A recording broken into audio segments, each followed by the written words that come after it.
Finalmente, en este momento nos acompaña Manuel Prada Londoño.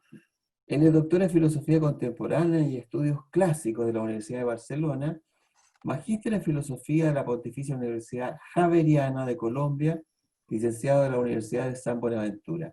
Él es miembro del grupo de investigación Moralia. Entre sus publicaciones destacan Entre disimetría y reciprocidad, el reconocimiento mutuo según Paul Ricoeur, la formación de la subjetividad política, propuestas y recursos en el aula, y actualmente es profesor de la Universidad Pedagógica Nacional de Bogotá, Colombia, y posteriormente se va a unir a Alexander Silva, que vamos a presentar en su oportunidad. Entonces, estamos muy satisfechos y muy contentos como UNIFAM de contar con la participación de nuestros anfitriones de esta conversación. Les damos una afectuosa bienvenida y vamos a dejar a la persona que va a estar a cargo de este conversatorio, que es la coordinadora docente de UNIFAM, Delia Salazar. Así que solamente los invito a participar y a disfrutar de esta interesante conversación. Muchas gracias, Delia. Muchas gracias, Manuel, y a todos los participantes. Gracias, profesor, muy amable. Hola, buenas tardes. Muchas gracias. Hemos tenido una excelente convocatoria porque hoy día vamos a hablar acerca de la infancia y también cómo formamos por medio del arte a los sujetos y sujetas, ¿cierto?, de derechos. Y por lo tanto, Manuel, que es un filósofo destacado de Colombia, junto con su compañero, ha querido, de hecho, presentar su libro se llama, ¿cómo se llama, Manuel? ¿Fantasía? Didáctica de la fantasía. Didáctica de la fantasía. Y este texto todavía no está lanzado en Colombia, así que tenemos la oportunidad, ¿cierto?, de conocerlo. Es un texto muy hermoso y la idea es que en este conversatorio podamos tener tres ejes. El principal eje es el contexto de la investigación de la didáctica de la fantasía, como la formación del niño como sujeto de derechos, una estrategia metodológica, literatura y música, y el proceso de creación y de construcción de saber, para luego dar paso al diálogo con ustedes, los participantes de este conversatorio. La idea es que se pueda lograr un trabajo colaborativo en donde se puedan exponer distintas experiencias con respecto a esta investigación-acción que realiza Manuel. Así que le doy paso, Manuel, usted tiene la libertad para exponernos su investigación. Bueno, en primer lugar, muchas gracias a la profesora Delia Salazar y al profesor Abel Aravena, quien fue el que al final nos contactó, a Delia y a mí, y luego gracias a UNIFAM por abrir este espacio. Asimismo, pues gracias a todas las personas que se motivaron quizás por el título, por el tema, por lo que les haya suscitado, por la institución misma que los convocó, y por ahí quizás veo a amigos, amigas que se enteraron de esto por las redes sociales y también están acá. Y en todo caso, muchas gracias por abrirnos este espacio de debate. Alexander Ruiz, quien es mi colega con quien hemos escrito este libro, ofrece una disculpa por no conectarse a las 4, porque estaba presidiendo un tribunal de defensa de tesis doctoral y aunque era una reunión a las 2 de la tarde de aquí, hora Colombia, aquí son las 4:10, y está presupuestada para que se acabe a las 4, pues ustedes saben que a veces esas jornadas de defensa de tesis se alargan un poco. Entonces, para no hacerlos esperar, pues yo voy a comenzar a hacer la exposición y él eventualmente se nos va a unir. Bien, el propósito de este conversatorio, de este encuentro, es doble, por no decir triple, pero por ahora pensemos que hay dos propósitos centrales. Uno, abrir la comunidad académica, el diálogo académico y estrechar los lazos que tenemos con Chile. No son solamente lazos, digamos, nominales, sino que hay unos lazos afectivos y académicos con dos colegas a quienes ya he mencionado, que luego se extienden también a las personas que nos acompañan, a la institución que nos está acogiendo en este conversatorio. Y esos lazos tienen que ver con la posibilidad de pensar juntos desde distintas orillas qué significa formar niños y niñas como sujetos de derechos. Ese es el primer propósito, poner en la palestra de la discusión, poner a consideración de ustedes un trabajo que hemos hecho de investigación y una publicación resultado de esa investigación, pero que realmente tiene como propósito oír, intercambiar ideas, cuestionamientos, preguntas sobre qué significa formar a niños y niñas como sujetos de derechos, específicamente mediante el recurso a las artes. Digámoslo de una vez que ese es el tema que nos convoca y es el tema mismo del libro. Pero el otro propósito también es para mí particularmente, pero seguramente que para Alex, mi colega, también es un propósito evidente en este tipo de espacios, es poder escuchar de primera voz, de viva voz, qué es lo que hacen maestros y maestras o personas dedicadas a la formación de infancia en distintos escenarios, no solamente escenarios escolares. O sea, poder realmente compartir experiencias de trabajo y en ese compartir aprender otras formas de tramitar los problemas relacionados con la formación de niños y niñas como sujetos de derechos. Ese es el doble propósito. Por supuesto que hay un tercero y es que esto no se quede en un evento puntual de un día, de un mes, de una hora y ya, sino que de aquí surjan lazos mediante correos, intercambio de experiencias a largo plazo o a mediano plazo, críticas a nuestro trabajo, en fin. ¿No? Digamos que siempre se anhela que estos espacios se prolonguen un poco también eh, y las redes sociales y estas plataformas nos ayudan a que esto sea así. Dicho esto, pues entremos en materia. Nuestra presentación tiene tres partes. En una primera, además de esta saludo, de esta introducción, en una primera parte queremos contarles un poco el recorrido de nuestro trabajo de investigación y cómo hemos llegado al libro que se ha mencionado, libro que ya está publicado, ya se puede conseguir. Entiendo que también está impreso, pero no lo tenemos todavía, pero seguro ya está en digital, seguro. ¿Cómo llegamos a este trabajo? Luego nos queremos detener en dos estrategias, en tres estrategias que usamos en la investigación para afianzar o para propiciar más bien la reflexión y la toma de postura, la toma de conciencia también sobre qué significa ser sujeto de derechos. Y en un tercer momento, un diálogo abierto con ustedes de preguntas, de comentarios, de bueno, lo que emerja después de escuchar esto. Somos un grupo de investigación, ¿no?, conformado por distintos profesores, profesoras, estudiantes de posgrado de varias universidades de Bogotá, particularmente la Universidad Pedagógica Nacional, que es la universidad donde yo trabajo, y la Universidad Distrital, ambas universidades públicas, con eventual presencia de profesores de universidades privadas, especialmente de la Javeriana.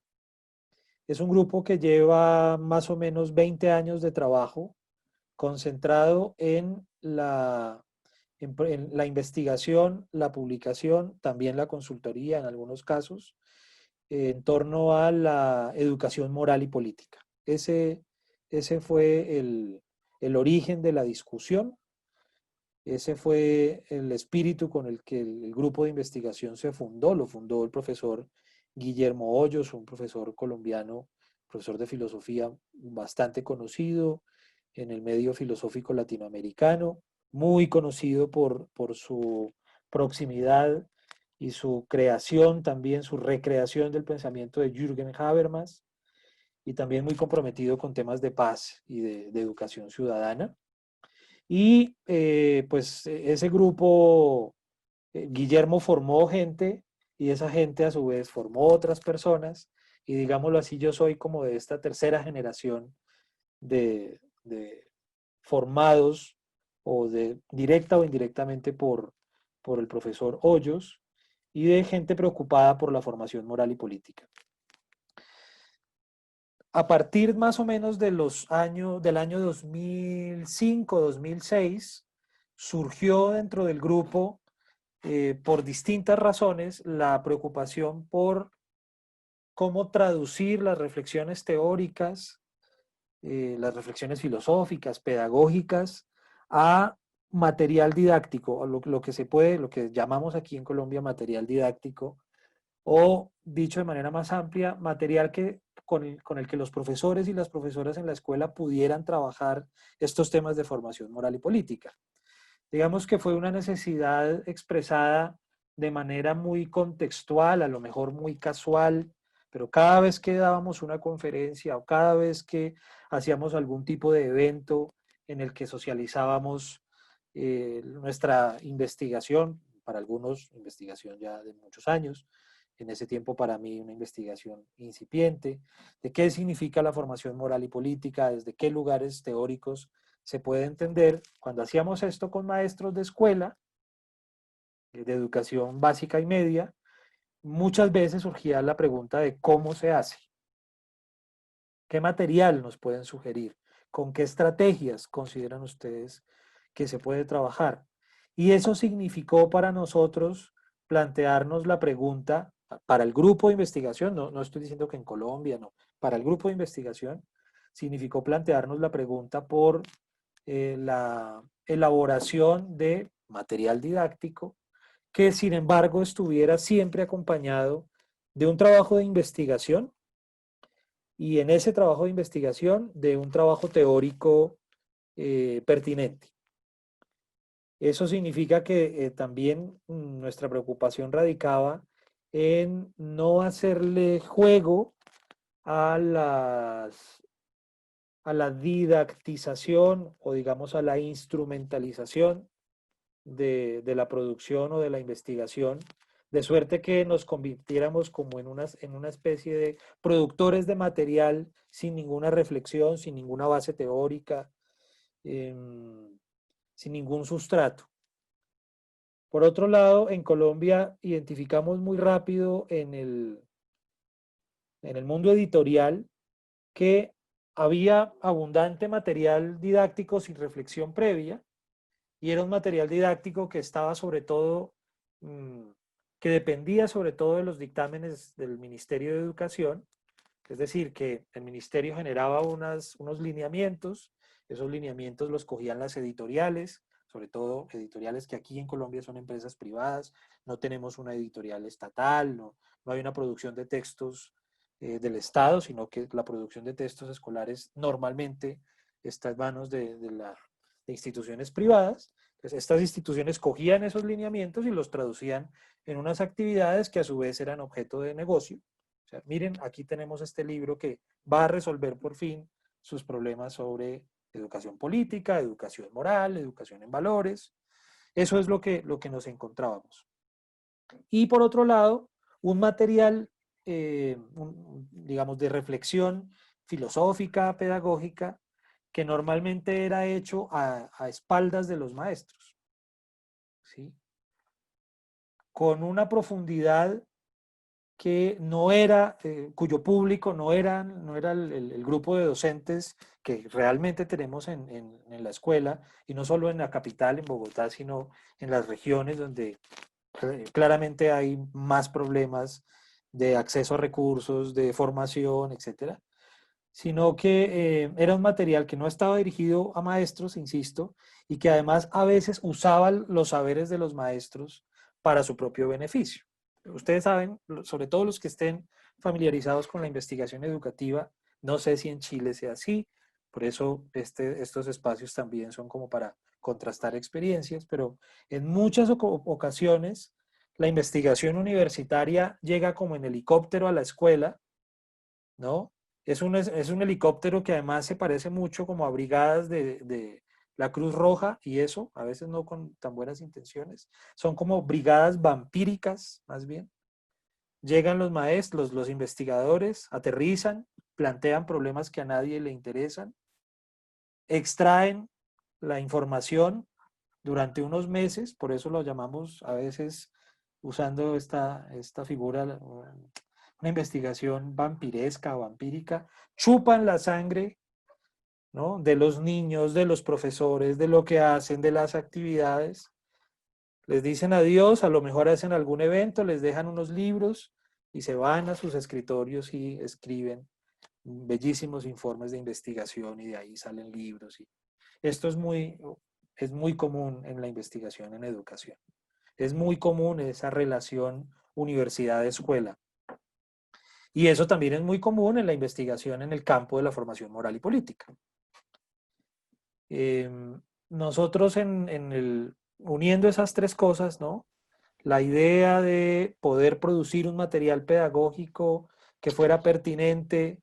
Hola Alex, con la idea de sostener ese material pedagógico con una reflexión filosófica, pedagógica, con ayuda de las ciencias sociales, que también tuviera el nivel necesario, la profundidad necesaria, pero que también pudiera dialogar con los maestros. Y, en un tercer lugar, con nuestra preocupación de hacer investigación con profesores, con los chicos, con los actores escolares, pues esto a Alex y a mí nos juntó en la vida laboral y en la amistad, en varios proyectos de investigación y de escritura, uno de los cuales eh, nos sigue generando muchas satisfacciones, muchas alegrías, a pesar de que ya lleva 8 años de publicación. Se llama La formación de la subjetividad política, que es un trabajo que publicamos en Buenos Aires en el año 2012, en el que por un lado hacemos una reflexión teórica sobre qué significa la formación de la subjetividad política, cómo la entendemos nosotros, a partir también del diálogo con maestros y maestras que trabajan en ese campo, y a la vez, ahí, en ese libro que acabo de mencionar, proponemos un material de trabajo con literatura, con música, con cine, con dilemas morales, mediante el cual se pueda trabajar en distintos escenarios escolares temas relacionados con la formación moral y política. Ese fue nuestro primer acercamiento, digámoslo así, de publicación que juntó estos tres intereses, estas tres preocupaciones que acabo de narrarles. Y a partir de ahí hemos estado trabajando en distintos proyectos de investigación sobre formación en derechos humanos, sobre memoria histórica, sobre la formación de niños y niñas como sujetos de derechos. Algunos juntos, algunos cada uno por su cuenta, unos más teóricos que otros.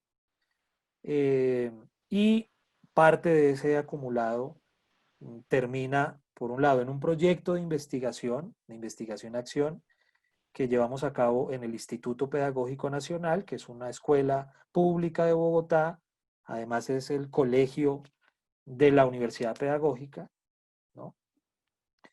Un trabajo de investigación-acción en el que nuestra pregunta era cómo lograr introducir o fortalecer la formación de niños y niñas como sujetos de derechos, a la par que la formación en derechos del niño, las dos cosas que no son lo mismo, aunque están ligadas, pero mediante las estrategias pedagógicas que ya los profesores de la escuela venían implementando en sus prácticas cotidianas.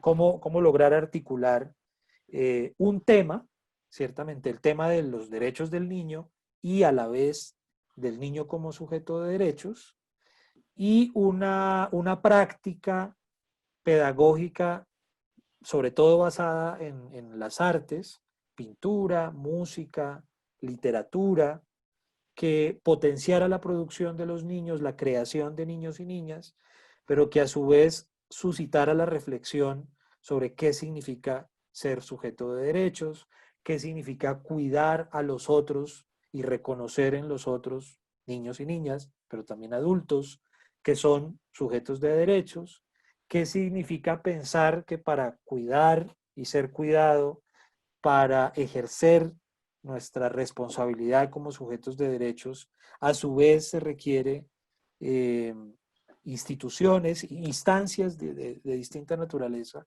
que protejan, defiendan, promuevan los derechos. Y eso cómo se comienza a lograr en pequeñas acciones pedagógicas, ¿no? Que logran suscitar el interés, sostenerlo, propiciar una reflexión, etc. Ese es, grosso modo, el contexto de la investigación que da origen al libro Didáctica de la Fantasía, la formación del niño como sujeto de derechos. Enseguida vamos a pasar a la narración de dos experiencias dentro de esa investigación, que a su vez es también como la narración resumen de dos capítulos del libro. Uno, una narración, una experiencia es a propósito de la música, de la música infantil y de la creación musical, exposición que hará Alexander Ruiz, a quien aprovecho para saludarlo en la distancia, ¿no? Somos muy amigos, pues no nos vemos desde la cuarentena, desde casi febrero. Eh, Luego haremos mención al trabajo con literatura, creación literaria de niños y niñas, y vamos a mostrar algunos ejemplos de lo que escribieron los chicos. Y ahí sí, como les dije al comienzo, damos paso a sus preguntas, intervenciones, etc. Entonces, Alex. Bueno, pues buenas tardes, casi noches en Chile. Bueno, lo primero es agradecerle a Delia la invitación y a todas las personas que están conectadas, su interés por conversar con nosotros sobre este trabajo y, por supuesto, también sobre el libro mismo.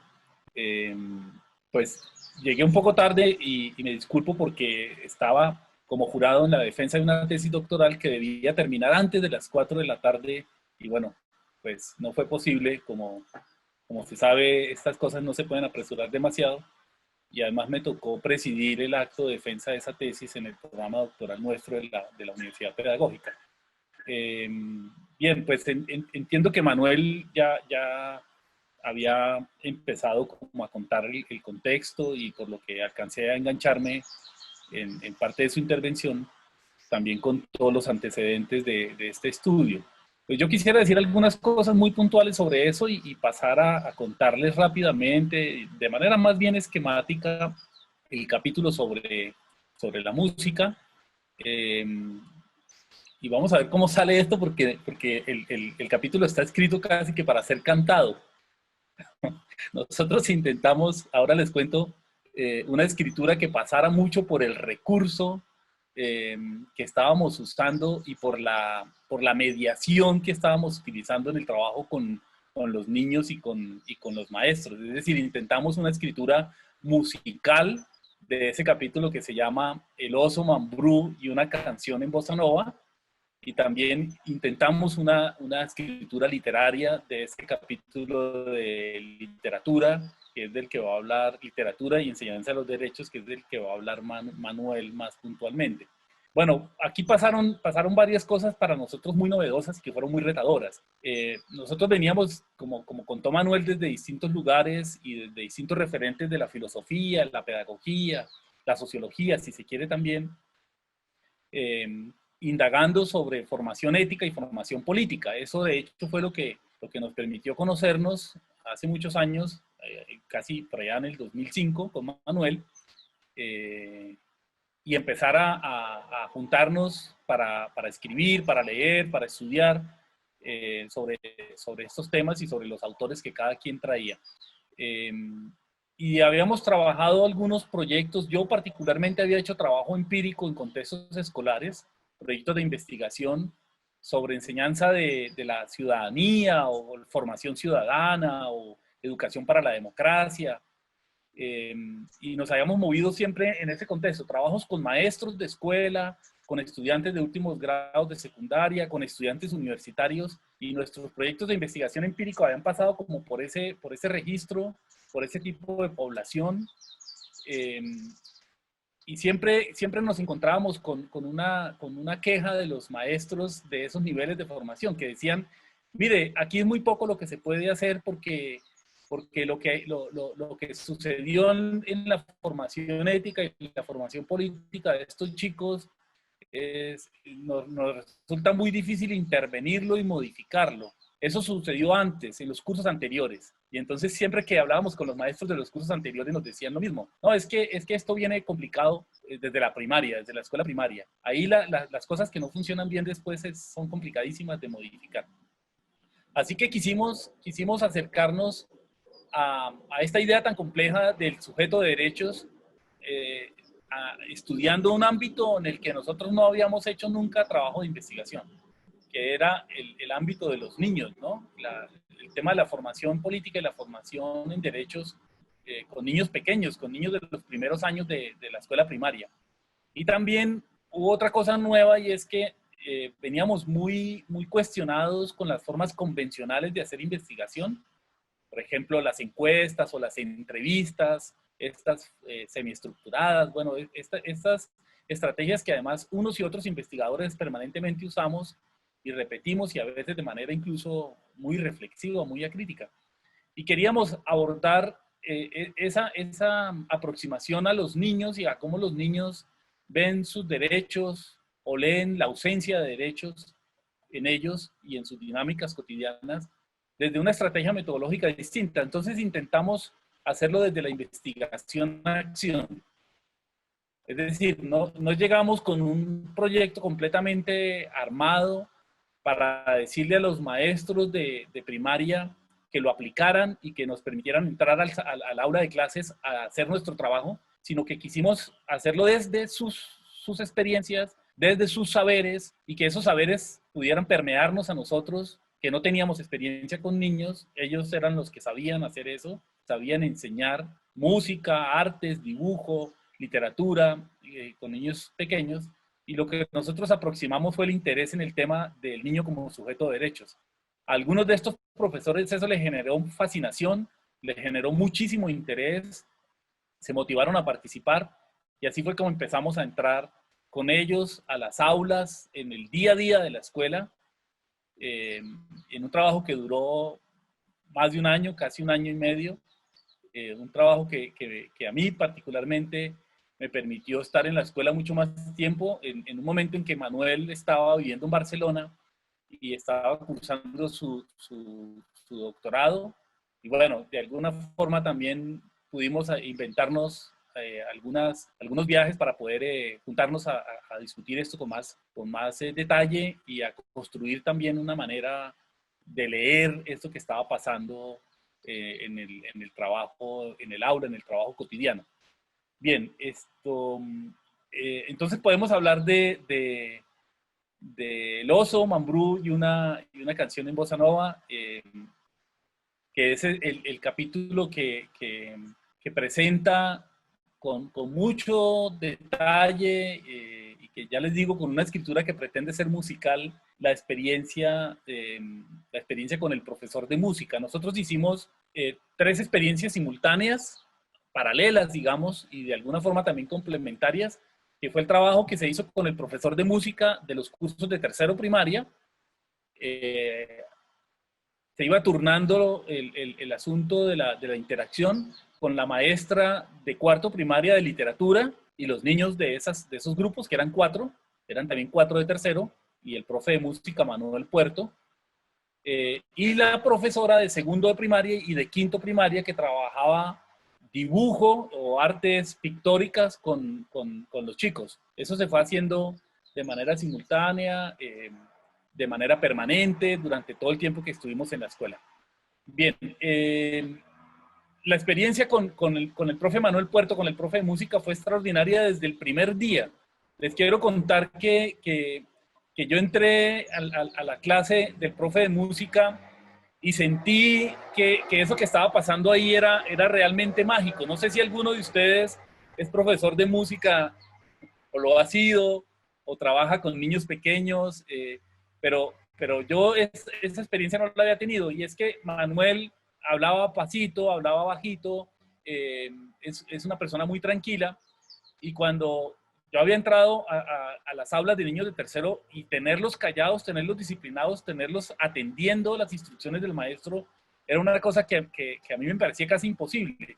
Sin embargo, cuando yo entraba a la clase con Manuel Puerto y Manuel sacaba la flauta, lo que empezaba a suceder ahí era mágico, porque los niños inmediatamente se conectaban con la interpretación musical. Hay que decir que esta escuela, el Instituto Pedagógico Nacional, tiene formación musical desde que los niños están en preescolar, y entonces cuando los niños están en tercero, cuarto, ya saben interpretar la flauta y saben seguir instrucciones y saben, digamos, acompañar una canción, etcétera.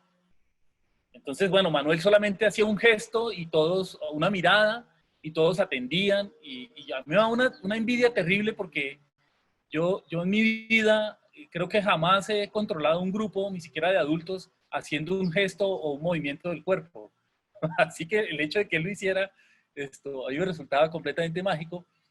Y bueno, yo me pasaba por los pupitres, interactuaba con los chicos que están muy acostumbrados porque el Instituto Pedagógico Nacional es una especie de laboratorio pedagógico de nuestra universidad, así que van muchos practicantes, van muchos colegas y los niños están acostumbrados a interactuar con personas que no son los maestros habituales. Y empecé a mirar que los niños dibujaban, estaban dibujando un oso enjaulado, casi todos tenían el mismo dibujo, dibujaban un oso enjaulado y había una estrofa, una primera estrofa de la canción sobre el oso. Y palabras más, palabras menos, se trataba de la historia de un oso al que habían atrapado y lo habían llevado de pueblo en pueblo en un circo. Y había un tigre que también estaba adiestrado, y ese tigre hablaba con el oso y le decía que no tenía por qué estar triste, porque finalmente los niños los visitaban y ellos eran una atracción para los niños, ¿no? A mí me parecía que está muy bien esa imagen que está compartiendo Manuel. Esta es Sara Valentina, que dibuja, fíjense ustedes, dibuja una parte del circo y dibuja al oso enjaulado. Y dice la niña detrás del dibujo, escribió, no te vayas a salir. O sea, como que quédate ahí, que este es como tu destino, ¿no? Bueno, eso que pasó ahí fue fascinante porque a mí me parecía que no se correspondía una clase tan extraordinaria, unas habilidades tan notorias de manejo grupal y un respeto enorme por el gesto, por la interpretación, con un mensaje que me resultaba políticamente muy odioso, ¿no? Era algo así como la promoción de la conformidad. O sea, bueno, perdiste tu libertad, pero al fin y al cabo aquí tenemos la comida todos los días y además los niños nos visitan y se entretienen con nosotros. Yo salí muy inquieto de esa clase. Yo entraba con Manuel a distintos grupos, pero una vez a la semana.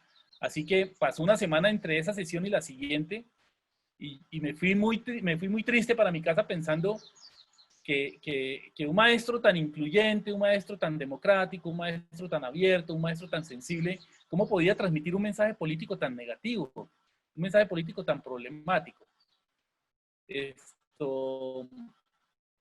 Y lo que me pasó ahí fue una cosa extraordinaria porque yo ni siquiera tuve la inquietud y el tiempo de ponerme a consultar acerca de esa canción, cómo seguía esa historia. El hecho es que cuando volví a la siguiente sesión, los niños empezaron a aprenderse las siguientes estrofas, y en esas estrofas van a ver ustedes, a ver si podemos leer las siguientes estrofas. Manu, qué pena, si podemos leer la siguiente estrofa de esta canción. Bueno, voy a leerlo, como está, no lo voy a cantar. El que canta en esta pareja es Manuel, que tiene formación musical, yo no. Pero la estrofa con la que me encontré en la primera sesión era: yo vivía en el bosque muy contento, caminaba sin parar. Las mañanas y las tardes eran mías, por la noche me tiraba a descansar. Pero un día vino el hombre con sus jaulas, me encerró y me llevó a la ciudad. En el circo me enseñaron las piruetas y yo así perdí mi amada libertad. Conformate, me decía un tigre viejo. Nunca el techo o la comida han de faltar. Solo exigen que hagamos las piruetas y a los niños podamos alegrar. Bueno, hasta ahí era la primera clase, la decepcionante, pero a la siguiente entonces me encontré con esto. Han pasado 4 años de esta vida. En el circo recorrí el mundo así, pero nunca pude olvidarme de todo, de mis bosques, de mis tardes y de mí. Seguimos. Me deja mi perro. En un pueblo alejado, alguien no cerró el candado. Era una noche sin luna y yo dejé la ciudad. Ahora piso yo el suelo de mi bosque, otra vez el verde de la libertad. Estoy viejo, pero las tardes son mías. Vuelvo al bosque, estoy contento de verdad. Y fíjense ustedes cómo los niños después también dibujan al oso que se sale de la jaula. Esta niña dice, Valentina dice, primero estaba prisionero y después se largó. Después, Isabela dice, el tigre se quedó en el circo y no se fue libre. Y bueno, en fin. Pero, ¿qué es lo que quisiera significar de esta primera experiencia que fue tan potente? Cuando hacemos investigación, quienes tienen alguna experiencia en investigación educativa, en investigación en contextos escolares, sabemos que hay muchas dificultades de tiempo, que no podemos estar la mayor parte del tiempo en la escuela, y entonces a veces lo que se hace es una investigación que yo podría llamar investigación burocrática, que es que se hace como si se investigara un contexto educativo. Entonces se va un día o unos días, pocos días, se hacen unas observaciones, se levantan unos registros, se establecen unas entrevistas, se llevan a cabo esas entrevistas, y con esa información el investigador se va para su casa y se dedica unas semanas o unos meses a analizar esa información que ha recogido allí, y hace sus artículos, sus papers y sus libros. ¿Qué es lo que él tiene de esas experiencias?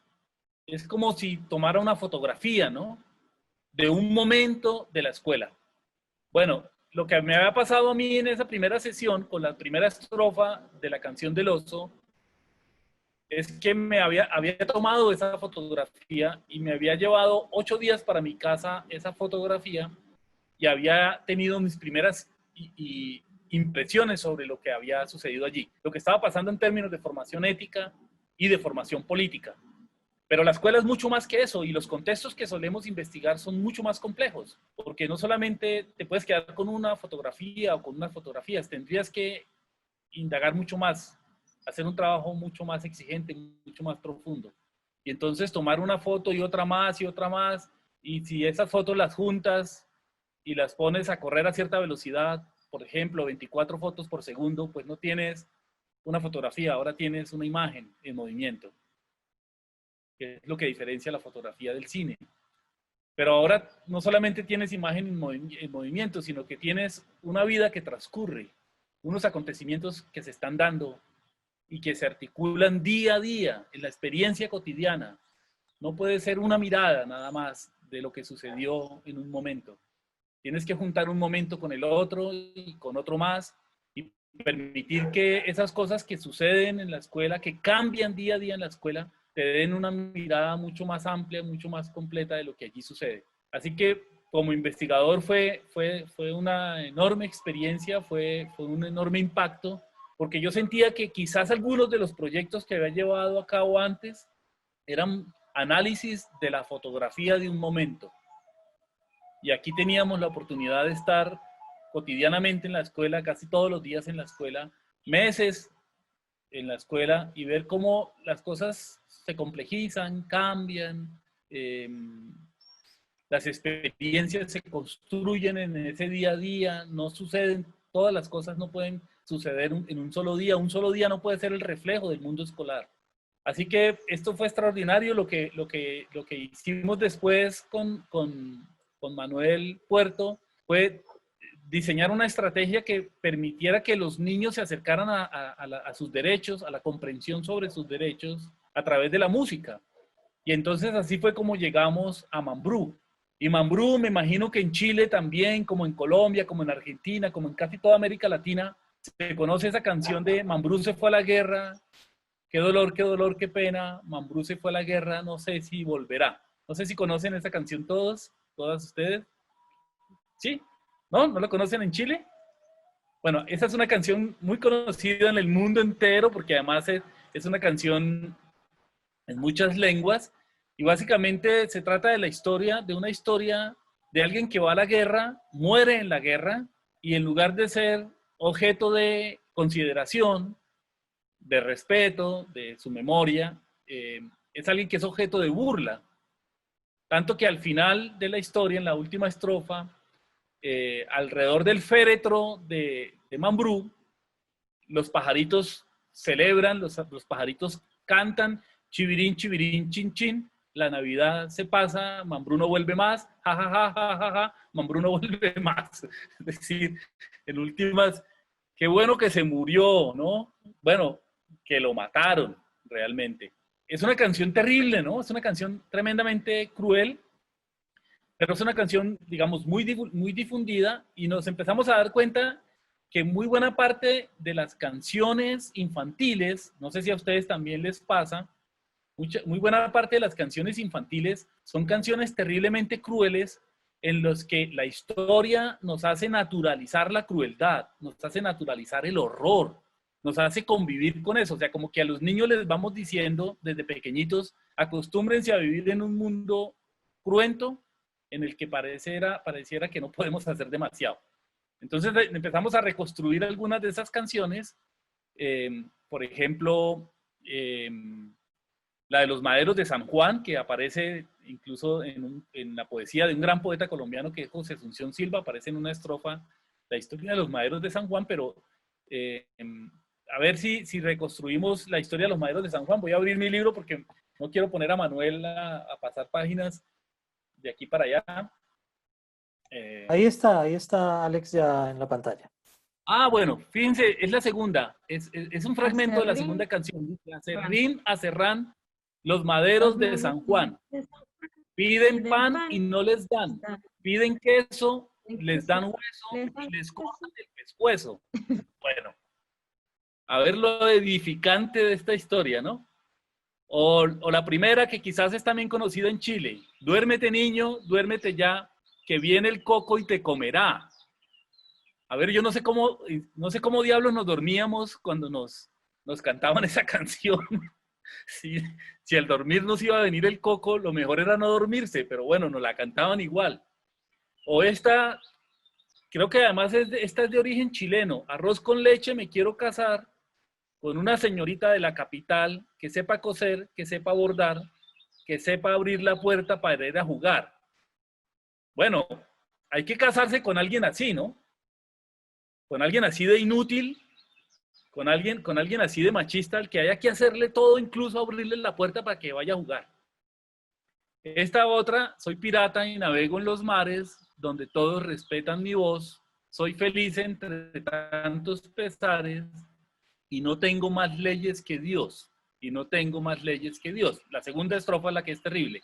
De la guerra, los crueles horrores, en silencio me hacía contemplar, uno supone que la mamá, cuántas veces me dijo, no llores, los piratas no saben llorar, los piratas no saben llorar. Viva la mar, viva la mar. Bueno, imagínense el mensaje es, los niños no lloran. Las que lloran son las niñas. ¿Por qué? Porque son débiles, ¿no? O sea, los niños son fuertes. Pero además de que son fuertes y no lloran, no tienen derecho a llorar, ¿no? Es como, bueno, a los hombres nos es coartada la sensibilidad o por lo menos la expresión de nuestra sensibilidad. Por donde lo mires, el mensaje es tremendo, es terrible, ¿no? Las mujeres son débiles y lloran, los hombres no lloramos, no tenemos ni derecho a eso, ¿no? En fin, y si exploran las canciones de su infancia, ustedes aquí veo que son de distintas generaciones, seguramente se van a encontrar con muchísimas canciones parecidas. Así que nosotros encontramos una extraordinaria posibilidad de que a través de las canciones infantiles o de muchas de esas canciones paradigmáticas pudiéramos hablar con los niños acerca de lo que ellos estaban viendo allí, ¿no? ¿Cuáles eran las situaciones de injusticia que estaban reflejadas en esas canciones? Si eran capaces de detectar esas situaciones de inequidad. Y fue extraordinario porque los niños rápidamente las detectan, ¿no? Ustedes saben, todos saben, los niños son unos detectores de inconsistencias morales sumamente hábiles. Así que fuimos trabajando a través de canciones infantiles, nos fuimos aproximando al tema de los derechos, al tema de la Convención de los Derechos del Niño, de tal forma que no les tuviéramos que presentar el articulado, artículo primero, los niños son prioridad, artículo 2, bueno, sino que más bien nos acercáramos al contenido de la convención mirando las canciones. Así que así fue como llegamos, les estaba contando a Mambrú. Mambrú es un niño que va a la guerra, por lo menos todos los niños identifican a Mambrú como si fuera un niño, realmente no lo es, pero lo identifican como un niño que va a la guerra porque establecen un vínculo con el personaje. Y entonces empezamos a reflexionar con esto de qué significa que un niño vaya a la guerra, ¿no? En Colombia, a partir del conflicto armado interno que tiene ya más de 50 años, pues uno de los problemas, uno de los tantos problemas de la violencia política es que tanto grupos de la guerrilla, sobre todo en las últimas 2 o 3 décadas, 2 décadas y media, y de los paramilitares, otros actores armados violentos, reclutaron a niños para la guerra, o sea, formaron a niños que los tomaban del campo, que se los quitaban a las familias para engrosar sus ejércitos criminales, y entonces muchos niños tuvieron que ir a la guerra de 12 años, de 13 años. De eso también empezamos a hablar con estos niños de tercero primaria, de cuarto primaria, contando pues de qué se trataba esta situación y cómo ahí había una vulneración clara de derechos y que había un cable de tierra de la sociedad en la que todos estábamos viviendo, ¿no? De la que hacíamos parte. Así que Mambrú fue sumamente valiosa, pero estudiando Mambrú nos encontramos con otras versiones de la canción o que son alternativas a la clásica. Una de ellas, seguramente ustedes la conocen, que es una canción de María Elena Walsh, una cantautora argentina, poetisa argentina, que hizo una canción que la llama la canción del estornudo. No sé si quisiera que me movieran la cabeza si sí o no la conocen, que es una canción con la que se formaron en el Cono Sur los argentinos y los uruguayos de la década de los 60 y los 70, en la que hay un personaje Mambrú que va a la guerra, se llama la canción del estornudo porque cuando va a la guerra se contagia no de coronavirus, sino de gripa normal. Y entonces al ir a la guerra, veamos qué es lo que dice algunas de las estrofas. Dice, en la guerra le caía mucha nieve en la nariz y Mambrú se entristecía chis. Como estaba tan resfriado, disparaba su arcabuz y salían estornudos. Chis. Bueno, lo que sucede es que al final todos se contagian de gripa, incluso los enemigos, y deciden que no hay condiciones para pelear, porque están todos enfermos. Entonces le mandan una carta al rey, que es el que manda a Mambrú a la guerra, y también el rey se contagia, y al final lo que hacen es que se ponen a bailar con la reina y deciden que se cancela la guerra, se cancela el combate, porque es mejor una paz resfriada que la guerra con salud. Así es como termina esta canción. Así que fue extraordinario plantear esta versión alternativa. Los niños la disfrutaron mucho. En el camino también nos encontramos con una versión alternativa a Mambrú, que es de un cantautor ecuatoriano contemporáneo. Lo encontramos por internet, obviamente, y lo encontramos a él cantando esta canción en conciertos. Es una composición propia, en el que Mambrú se va a la guerra y deserta.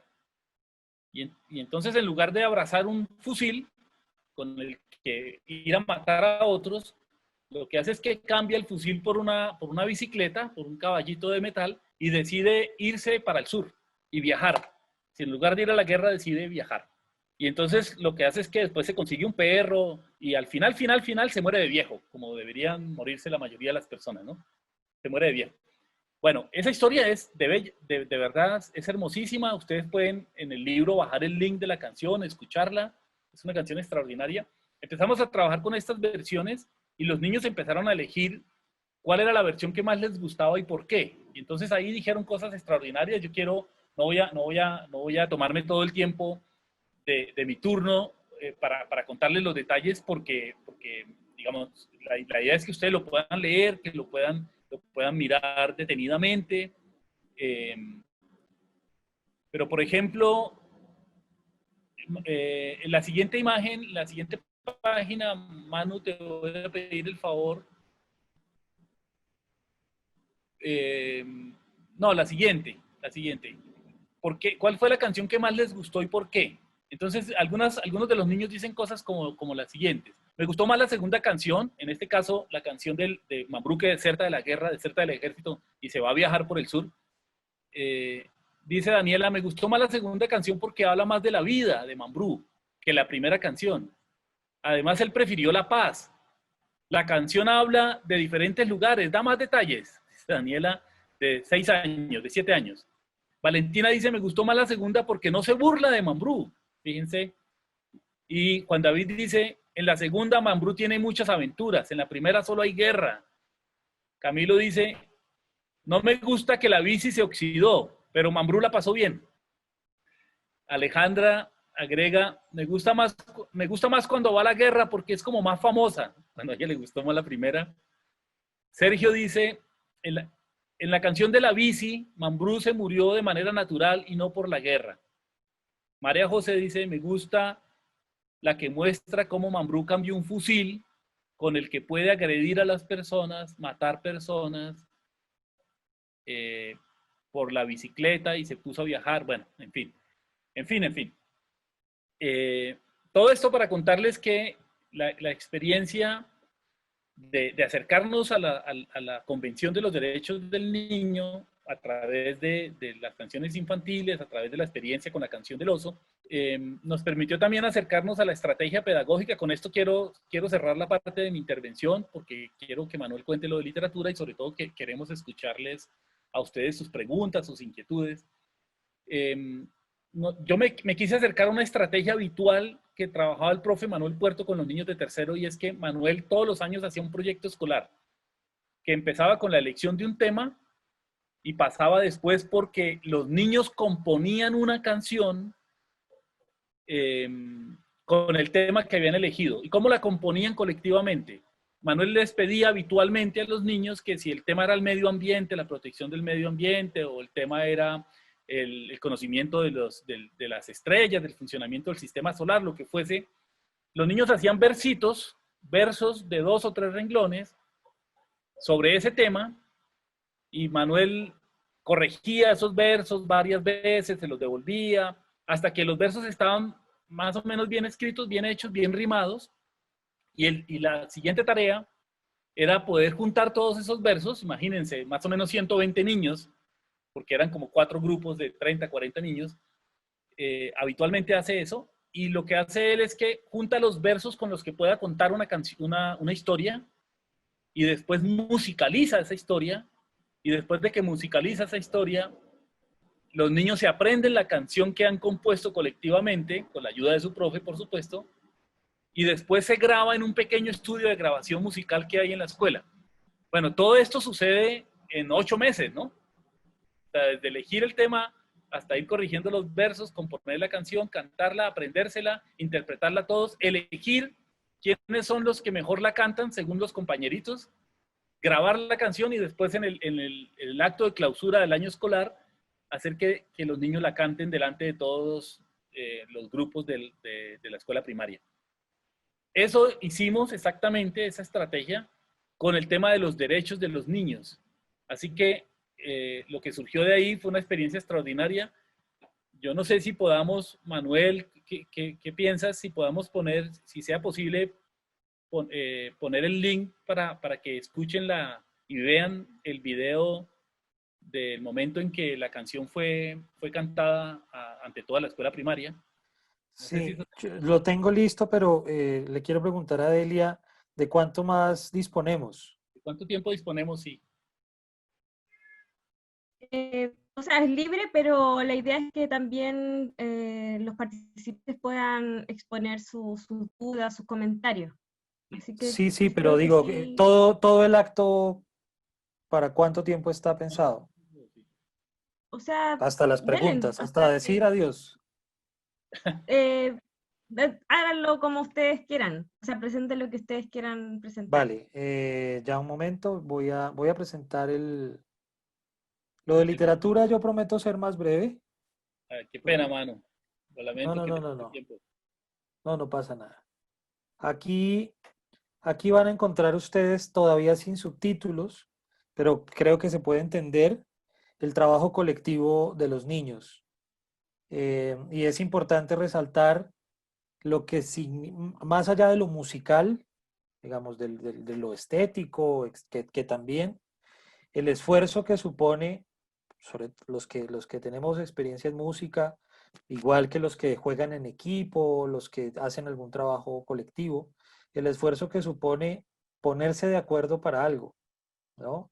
Y en música, y eso lo resalta el profe Manuel en la entrevista que le hacemos, el tocar en el volumen adecuado para que el otro también se oiga.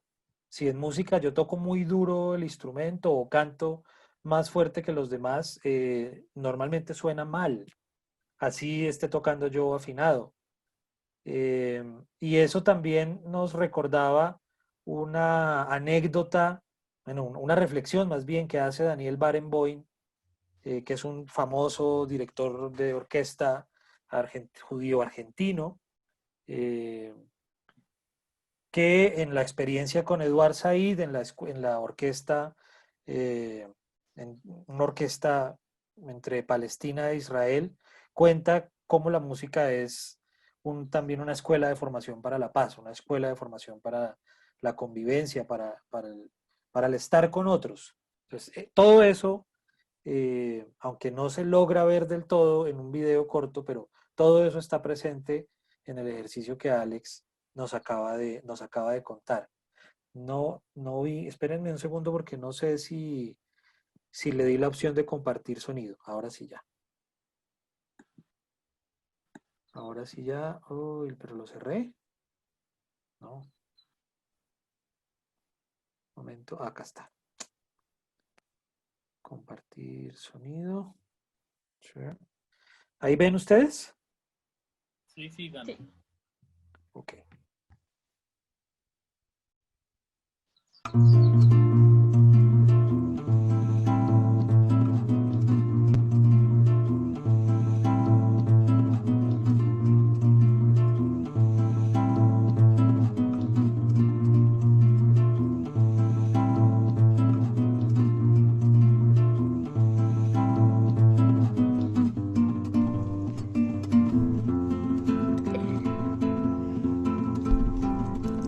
Todos los niños y las niñas somos prioridad de nuestras familias, quienes nos brindan el derecho a ser amados y a tener nombre. No quiero ver los niños con frío, que van vestidos de harapos. Quiero que tengan sus derechos, hago fuerte mi reclamo. Quiero mi vida, la quiero toda, quiero contarla hasta el final, sin que algo se me pueda escapar, creando el mundo. Impotencia de mis manos por no poder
Bueno, esas eran las imágenes del acto de clausura. Los chicos que estaban formados en la parte del frente fueron los que cantaron ante el resto de la escuela primaria. Y bueno, ustedes vieron ahí que también habían chicos como con unas coronas. Queríamos que la audiencia se sintiera privilegiada por esa oportunidad. Y también algunos niños estuvieron leyendo sus cuentos frente al resto de sus compañeros, que es la experiencia de la que va a hablar Manuel en el trabajo que hicimos con la profe de literatura de cuarto grado y los niños de cuarto grado que compusieron historias sobre los derechos de los niños. Escribieron historias sobre los derechos de los niños. Así que Manuel, ya te doy la palabra. Bueno, muchas gracias. Además, gracias por mantenerse aquí todavía, al menos conectados. No se han ido, eso no sé, puede ser buena ¿Cierto? señal. Bien, lo de literatura, la experiencia con literatura, eh, voy a concentrarme más en compartir con ustedes los relatos de los niños, no sin antes decir más o menos cómo se hizo. Es el mismo esquema de trabajo que ha contado Alex. La profesora Dalila Castillo, profesora de español, eh, usualmente, no por nuestro proyecto, esto es muy importante recalcarlo, usualmente cada año hacía un trabajo de escritura con ellos, de escritura de cuentos, y ella se había apropiado de la estrategia de Gianni Rodari, eh, publicada en el libro Gramática de la Fantasía. Valga la pena decir a este respecto que Gramática de la Fantasía fue el inspirador del título de nuestro libro. Nuestro libro se llama Didáctica de la Fantasía, ¿no? No porque creamos que, obviamente asumimos que la didáctica no es un corsé, un cajón donde cabe la creatividad en pasos y que hay que evaluar, sino que más bien la didáctica hace referencia a los modos creativos como profes en todos los escenarios, sobre todo con los más pequeños, eh, ayudan a formar la imaginación, ayudan a que esa imaginación sea productiva, pero también ayudan a que esa imaginación entre en diálogo con el universo cultural en el que los niños y las niñas están. Esto último era una nota al pie. Pues bien, la profesora Dalila adoptaba la estrategia, las estrategias de didáctica de la fantasía, que es un texto muy célebre, al menos en Colombia, sobre todo entre profes de primaria, profes de español y literatura. Y entonces en esas estrategias lo que hace Rodari es dar unas indicaciones de cómo crear cuentos, cómo crear cuentos desde la misma experiencia de los niños. Voy a mencionar apenas una de las estrategias para que ustedes se entusiasmen, los que no conozcan el trabajo de Rodari. Hay una estrategia que se llama el hombrecillo de vidrio. Y entonces a lo que invita esa estrategia es a que los niños piensen qué pasa si su personaje principal es un ser humano de vidrio, qué cosas puede hacer y qué no, qué le podría pasar a este niño o niña de vidrio o de chicle. Entonces, por ejemplo, el niño de vidrio quizás no puede brincar mucho en un parque porque se va a romper. La niña de chicle o la niña de cera, pues no va a poder salir a jugar al sol ni va a ir a la playa porque se derrite. Y a partir de unas indicaciones que va dando Rodari, pues los chicos van creando unos cuentos, ¿no? Entonces la profesora tenía esa estrategia y aceptó que en ese año lectivo se iba a dedicar a implementar esta estrategia, pero con el tema de los derechos del niño, ¿no? Ya los niños venían trabajando esto con un taller que habíamos hecho previamente sobre un cuento que se titula Flix, de Ciraldo Alves. Se los escribo aquí por si lo quieren ver, se consigue relativamente fácil. Flix, a veces lo encuentran así. O sea, los niños ya venían familiarizados con el tema de los derechos del niño y además en la escuela tampoco era un tema que les resultara ajeno.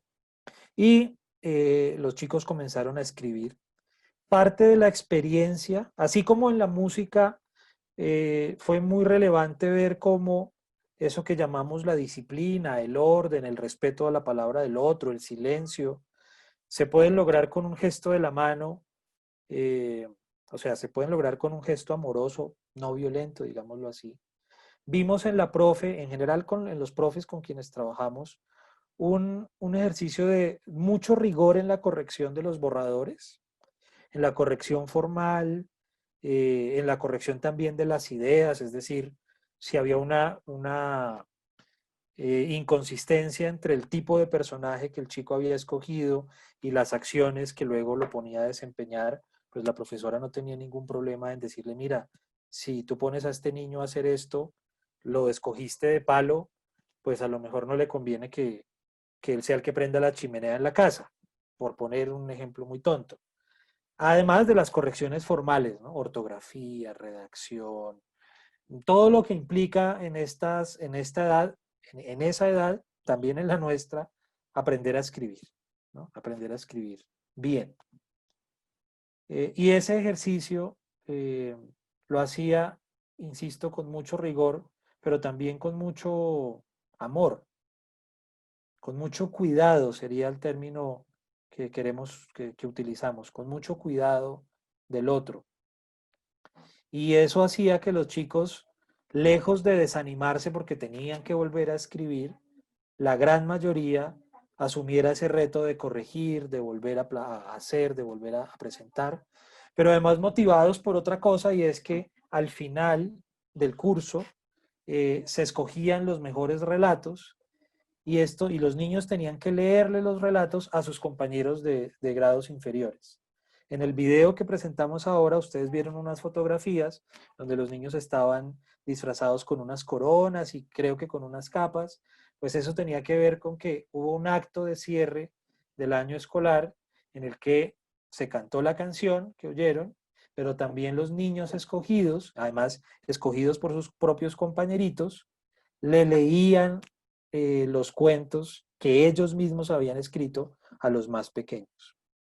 Y no hay que especular mucho para recordar y para recordar de nuestra propia experiencia qué significa que se exalte el trabajo que hacemos, pero que eso no implique que el que no pasó adelante a leer su cuento es un excluido, porque él participó en todo el proceso, porque él también leyó su cuento en su curso, porque él también es partícipe y escogió incluso sin mucho problema los cuentos que a él le parecieron mejores y no necesariamente el suyo. O sea, hay también todo un aprendizaje en el proceso mismo, no solo de escribir el cuento, sino de leerlo.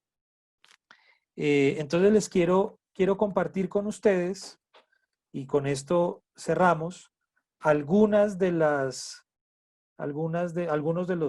cuentos de los chicos, ¿no? Para que ustedes vean también cómo se tradujo en la escritura literaria una reflexión, una toma de postura, una toma de conciencia sobre qué significa ser sujeto de derechos.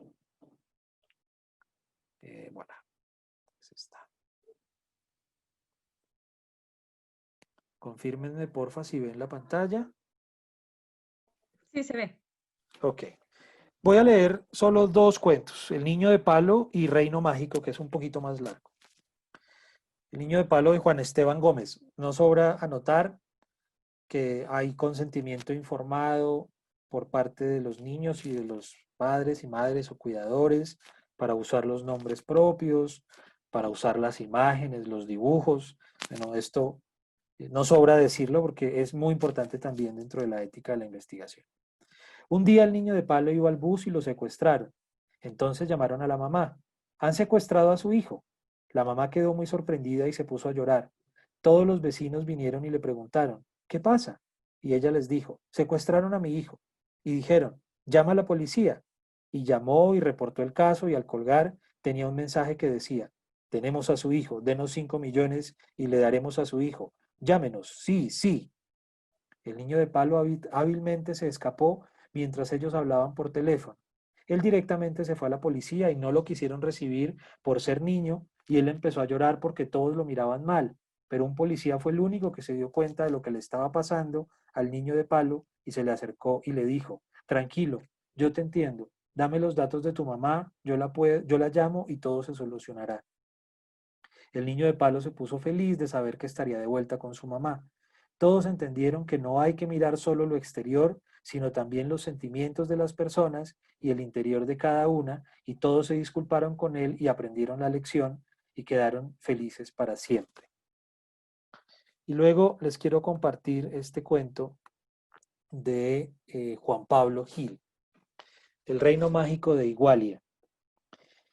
En la provincia de Bella Las Once, frente al particular espejo recién traído del territorio de los artesanos prodigiosos por Savia, su amada madre, Tiziano practicaba el discurso que daría frente a la comunidad para defender a las mariposas de alas doradas que están en peligro de extinción. De pronto, una luz muy fuerte que emanaba del espejo lo atrajo hasta golpearse la cabeza. Cuando despertó, sobre él estaban las miradas de los niños de color púrpura y de color naranja de la cabeza a los pies, también su ropa. Pensó que era un sueño. Cerró los ojos y, antes de volver a abrirlos, lo siguiente que escuchó fue, infectado, no tiene color, es diferente. Tiziano, alarmado, se levantó y dijo, soy un niño normal.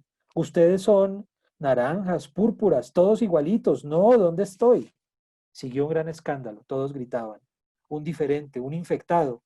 Allí todo era extraño. Todo se repetía muchas veces. Los habitantes eran de color naranja, púrpura, igual las casas, los árboles. Tiziano había llegado al reino de Igualia. Rápido, llévenlo ante los principales. Rompió el orden del reino. Lo llevaron a empujones hasta el patio del palacio. Un guardia alarmado preguntó, ¿qué es eso? Un infectado, diferente. De inmediato los principales, molestos por la gritería, salieron a poner orden. ¿Qué es lo que pasa? Tiziano, aliviado, se dirigió a los 4 adultos, a quienes llamaban principales. Soy un niño, no puedo decir más. La gente gritó, diferente, diferente, infectado, extraño, que lo castiguen. Diferente, infectado, extraño, que lo castiguen. Era un coro que asustaba. Debe ser púrpura. No, que sea naranja. Pasaron unas horas y por fin los principales, como los llamaban porque ninguno tenía nombre, dijeron, el diferente es condenado a la cueva del olvido por ser diferente, por tener nombre, por hablar sin que nadie se lo pida, desteñido. Será entregado a la curuca y trabajará para ella. Debe pagar por la ofensa al reino de Igualia. Tiziano no pudo aguantarse y pidió la palabra. No pueden quitarme mi libertad. Soy un niño, tengo una familia. Los niños no trabajamos. Yo estudio y además defiendo a las mariposas de alas doradas. Me llamo Tiziano, mi familia me ama. Respétenme mis derechos, gritó desesperado al ver que nadie le ponía atención. Al contrario, le gritaron. Está loco, perdió la cabeza, que lo castiguen, a la cueva del olvido. En una carreta, atado, amordazado, era llevado Tiziano, que lloraba amargamente. Anochecía y aterrado se preguntaba, ¿en qué lugar estoy? ¿Por qué me pasó esto? Parecía una pesadilla y quería despertar, pero una voz ronca de una mujer lo hizo temblar. Aquí está el detenido, el diferente, el insolente. Intentas acabar con mi reino. No sabes que aquí mando yo y todos obedecen. Nada debe cambiar. Pagarás como mi sirviente. Tiziano, amordazado, gemía. La curuca, molesta, lo liberó de la mordaza. El niño tomó aire y con valor le dijo, yo no soy de aquí, no voy a obedecer. Tengo derechos, me llamo Tiziano. Voy al colegio y me gusta jugar y defiendo a las mariposas de alas doradas. La curuca cambió su expresión de amenaza a preocupación. Ordenó a los hombres naranja que lo llevaran dentro de la cueva y cuando estuvieron a solas lo miró con atención y le preguntó, niño, ¿de dónde vienes? Del reino de Bella Las Once. La curuca enmudeció. Pasaron varias horas y Tiziano se moría de hambre y ella se dio cuenta. Con un pase mágico le soltó las manos y le pasó un jarro con algo de beber. En el segundo sorbo se sintió mareado. Su piel comenzó a colorearse púrpura.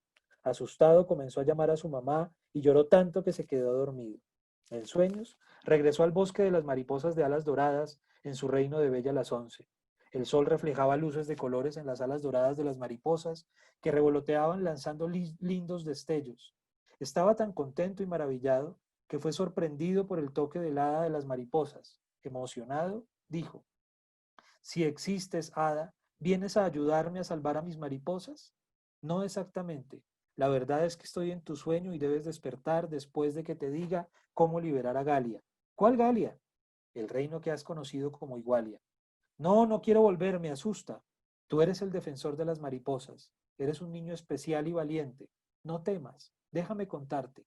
La Curuca fue una reina muy bella, rica, poderosa. Cada vez quería más riquezas y reconocimiento. Todos sus súbditos debían adorarla. El poder la hizo egoísta, tirana. Una noche, mientras se realizaba un baile en honor a un rey de un reino lejano, que la pretendía y del cual ella se había enamorado, vino una tormenta de lluvia y granizo, truenos, rayos cayeron del cielo. El palacio se destruyó y mató a su amado.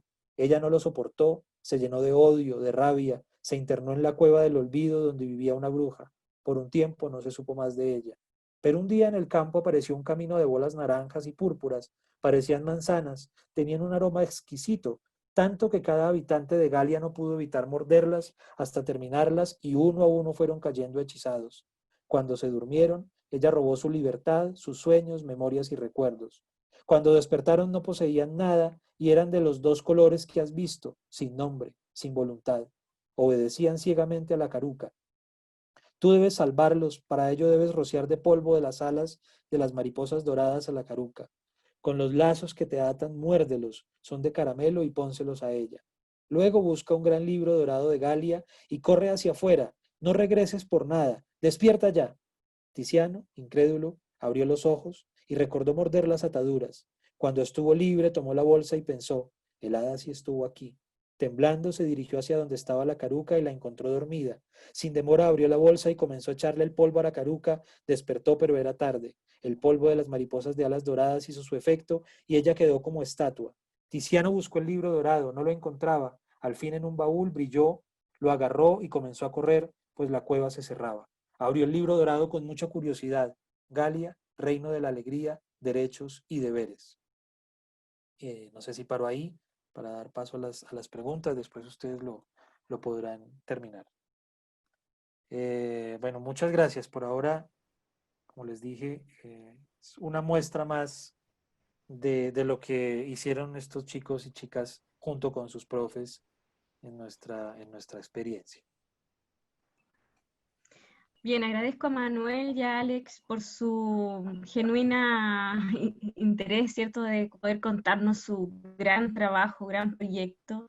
Soy una de las personas que pudo leer el texto y en verdad quedé maravillada. Generaron muchas emociones y realmente fue una experiencia en el que yo me sentía dentro de esas aulas. Es una escritura bastante amigable y de verdad que hay mucha reflexión, ¿cierto?, en los dos últimos capítulos, con respecto principalmente a valorarnos como seres valiosos, ¿cierto?, a entregarnos al otro y por sobre todo la idea de hacer este conversatorio también dirigido a psicólogos y psicólogas, ¿cierto?, a trabajadoras sociales, profesionales, no solamente del ámbito de la pedagogía, sino más bien del ámbito de las ciencias sociales, en donde se trabaja con niños y niñas, que pueda ser también una idea, ¿cierto?, o una posibilidad más, un recurso más para poder trabajar de manera terapéutica para niños y niñas, sobre todo abordando el tema de los derechos de los niños, ¿cierto?, como sujetos de derecho, que acá en Chile, por lo menos, tenemos, quizás no tenemos una guerrilla, pero sí tenemos muchos niños y niñas abusados sexualmente, violencia intrafamiliar, y de verdad que los niños no tienen también una posibilidad de tener tanta protección, ¿sí? Dejamos abierto a quien quiera hacer algún comentario, alguna pregunta a estos dos filósofos, grandes filósofos latinoamericanos, y les agradezco desde ya su participación.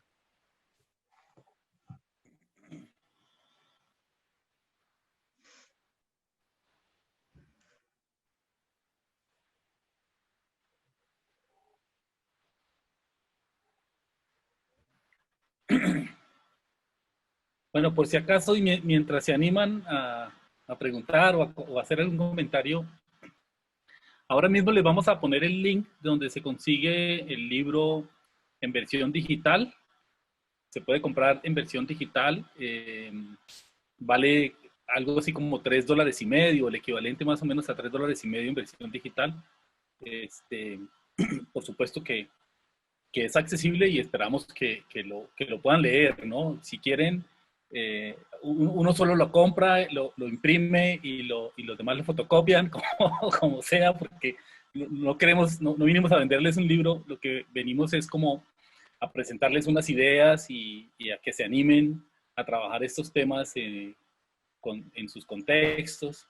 Y bueno, esto es, así que... Sí, vale la pena decir una cosa, pues no sobra.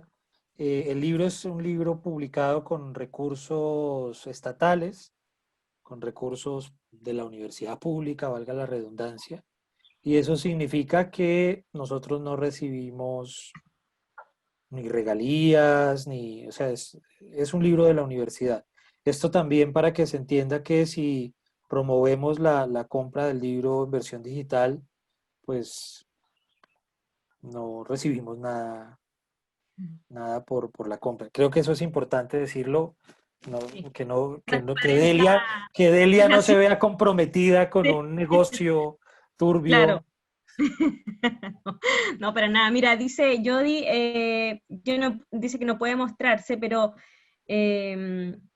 ¿cuánto tiempo trabajaron en el aula en este proyecto? Y también preguntan si tendrán alguna experiencia preescolar. Okay. Bueno, el trabajo en aula, en los distintos grados, se hizo durante un año lectivo completo y 2 meses y medio del siguiente año. O sea, cuando los niños que estaban en tercero primaria pasaron a cuarto, ahí alcanzamos a hacer un cierre, especialmente con los profes y con los niños, para hacer un balance de cómo habían vivido la experiencia. Pero digamos que el trabajo grueso se hizo durante un año completo, comenzando el año hasta el final. Es decir, nosotros acá el año lectivo en las escuelas empieza en enero, comenzando febrero más bien, y termina comenzando diciembre, y con unas vacaciones a mitad de año. Ese es el año lectivo de la mayoría de las escuelas en Colombia. Ese fue, y todavía no tenemos experiencia con niños de preescolar, pero creemos que buena parte de las estrategias que se llevaron a cabo acá se podrían adaptar, se podían modificar para trabajar con niños más pequeños. Creemos que sí. De hecho, a mí me gustaría, no sé, Manuel, ¿qué te parece si leemos el cierre del libro, el relato de la profe Magdalena, que ayuda a entender la experiencia del trabajo con niños más pequeños? ¿Te parece? Bien, voy a leer un relato que es una entrevista con la profe Magdalena, que era la profe de pintura, la profe de dibujo, que nos permite también entender la dinámica de interacción con niños pequeños. Ella trabajaba con niños de preescolar. Bien, este es un relato muy breve, dice así, lo hemos titulado La reeducación de la profesora Magdalena. Los niños lo reeducan a uno. Trabajo en el colegio hace 15 años. Tal vez me tenga que jubilar pronto por los problemas de movilidad que tengo. Me hicieron trasplante de cadera y me han dado varias incapacidades y por eso ahora tengo menos trabajo académico que antes, menos número de clases. Yo llegué a la carrera universitaria siendo ya grande, a los 40 años. Me gradué a los 45 y empecé a trabajar en este colegio 2 años después. Estudié educación artística porque yo quería dedicarme a las artes, ser artista. Siempre fui buena con las manualidades. Y estoy de profesora un poco por azar, un poco por la oportunidad que se me dio.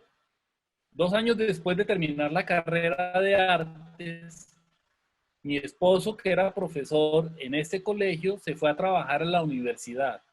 Por esa época en que también me divorcié. Entonces me presenté a un trabajo como profesora de historia del arte en bachillerato. Empecé con los más grandecitos, con los de 11 y 10º. Y luego fui bajando hasta llegar a primaria a trabajar con los más chiquitos. Con los niños es lindo trabajar. Ellos le enseñan a uno mucho todos los días, a cada momento. Yo venía a trabajar con los de bachillerato y cuando empecé a trabajar con los de preescolar y primero, me di cuenta de que todo era tan distinto. Una vez le dije a un niño que estaba demasiado inquieto te voy a poner una I. Una calificación I sería de insuficiente. Entonces se puso muy contento y me dijo, sí, sí, profe, la I es la vocal que más me gusta. Es la única que tiene un puntico arriba. Gracias, profe.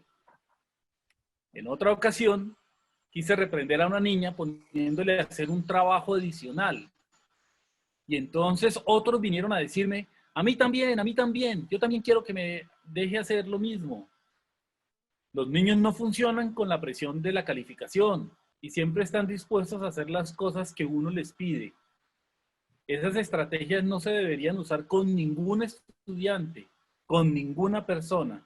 Por eso digo que los niños lo reeducan a uno aprende muchas cosas con ellos todos los días. También hicimos un trabajo con un material didáctico. Esto no estuvo precedido de una investigación de campo, sino después de hacer el material se hizo un pilotaje de educación para la paz, y hay unas estrategias no tanto para la edad preescolar, pero sí para niños pequeños de primero y segundo de primaria, que eventualmente nos podrían, si nos escriben al correo, Alex o yo les podemos enviar ese material que también, o el link de donde lo pueden bajar, porque también es de libre circulación. Sí, dice Karen, el arte como herramienta llega al corazón mismo, sin exigencias, sin límites, espontáneo y veraz. Carolina dice, muchas gracias por todo, quedé maravillada con la experiencia y cómo ven ellos este mundo, no se cansan de soñar y ser únicos al pensar. Sí, me llamó mucho la atención a propósito de los comentarios que está leyendo Delia. Hace rato, como algunas de ustedes pusieron ejemplos de rondas infantiles de sus hijas, y de verdad que creo que Alex se uniría a mí en pedirles el favor de que nos envíen, si tienen la letra o si tienen un link donde podamos ver esas rondas infantiles que se cantan en Chile, porque nos vienen muy bien para la reflexión. Súper, yo te las puedo cantar si tú quieres, también. Bueno, pero podemos hacer un Zoom independiente para un Claro. karaoke de música Claro. infantil. Bien, dice, muchas gracias, felicidades, muy buen aprendizaje. Jody Cornó dice, nos pone una de esas canciones que es, mi hermana tuvo un hijo, la loca lo mató, lo hizo picadillo y todo se acabó. Bueno, qué maravilla. Dios. Sí, Y se ríen. no quisiéramos ponernos en la perspectiva de un moralismo insulso y Claro. pensar que es que los niños hay que ocultarles que el mundo es cruel, que el mundo es horrible. Claro que no se trata de eso. Se trata de cuál es el mensaje realmente que estamos transmitiendo, por ejemplo, con letras como estas, en las que el niño debe acostumbrarse que el mundo es horrible porque el mundo es así. Es como aprende a naturalizar la exclusión, el maltrato, la discriminación, porque no hay un mensaje que le diga, ok, pero puedes actuar y puedes hacer que tu mundo más cercano no sea tan horrible, o puedes luchar porque el mundo sea menos injusto, qué sé yo. Pero estos mensajes así y reproducidos de esa manera ya van mostrando también una manera de explicarnos cómo es que construimos ideas del mal y de nuestro papel frente al mal, ¿no? Muy interesante. Así es. Sí, y en el fondo también lo que comentaban, que uno invisibiliza mucho el tema de la violencia y del sentido de las palabras, que también obviamente no se traduce ciertamente de manera reflexiva, ¿cierto? Ahora que sucede con el reggaetón, en donde hay una violencia de género importante y tampoco, por lo menos en mi experiencia, los adolescentes dicen, ay, profe, sí, la verdad es que yo lo he pensado, pero me gusta igual bailarla. Entonces, creo que también hacer un análisis para los jóvenes, ¿cierto? Cómo el reggaetón, esta música ha podido, tampoco obviamente sin intención de demonizarla, pero también habla de un lenguaje y de un relato sexista y también muy violento, sobre todo hacia las mujeres.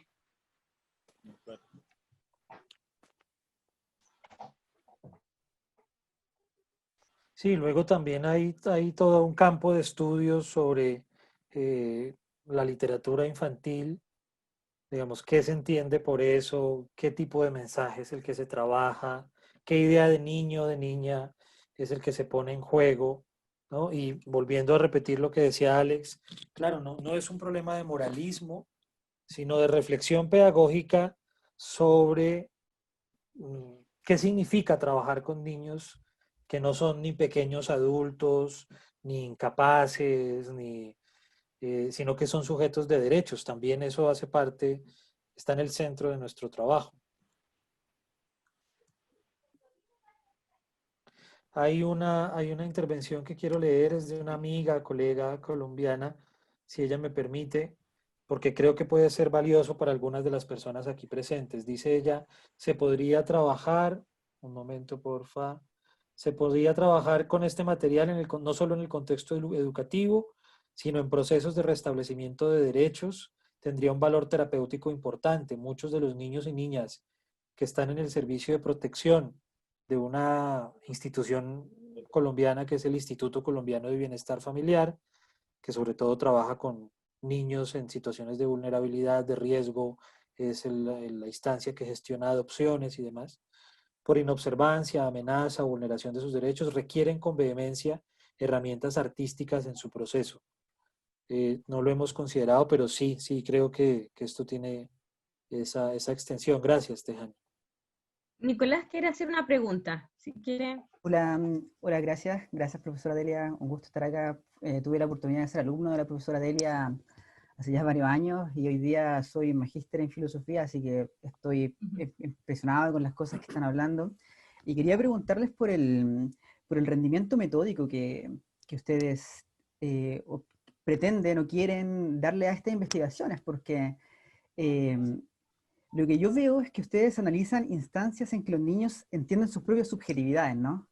Que eso, que eso se puede ver, lo pienso en el pensamiento de Foucault, por ejemplo, en la psicología, o en esta nueva idea de hacer filosofía con niños, para niños.